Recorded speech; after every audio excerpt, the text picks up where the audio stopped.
Будущие Ньютоны, Теслы и Эйнштейны. Побывать в роли юного исследователя теперь под силу каждому. Точка роста приходит на помощь. Все, что нужно для естественно-научных опытов, под рукой. У Субар Чанеевой физика – любимый предмет в школе. О скучных уроках с таким оснащением можно забыть, говорит она. Девушка уже разобралась со всеми возможностями оборудования.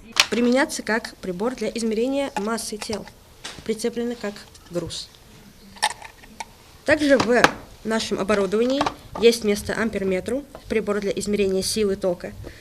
Мы можем измерять электрическую цепь благодаря ее компонентам. Последовательную, мы можем изучать последовательное, параллельное и смешанное подключение проводников. Здесь есть датчик напряжения, он подключается к электрической цепи с помощью этих прищепок.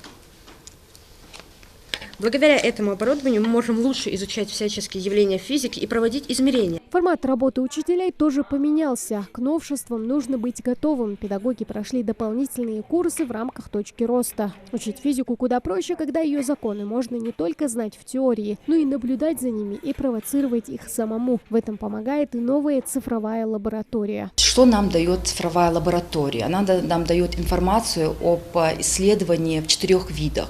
То есть в вербальном виде, то есть создавать словесную модель эксперимента, в табличном виде создавать и заполнять таблицы данных, в графическом строить графики по этим табличным данным и в аналитическом, то есть математические уравнения и получать результаты. С такой техникой их ребята точно вне конкуренции. Педагоги вовсю строят планы на предстоящие школьные олимпиады, а дети и рады. Я считаю так же, потому что легче один раз услышать, увидеть, чем 100 раз услышать.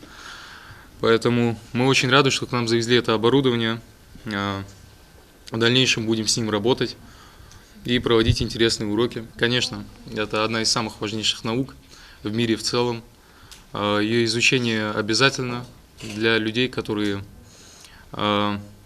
хотят знать, как устроена жизнь в целом. Современное оборудование для практических занятий по физике, химии, биологии и информатике. Обучение в центре «Точка роста» позволяет учащимся сформировать современные компетенции и навыки, освоить не только учебную программу, но и заниматься дополнительно. По данной программе нам предоставлены комплекты оборудования по каждому направлению.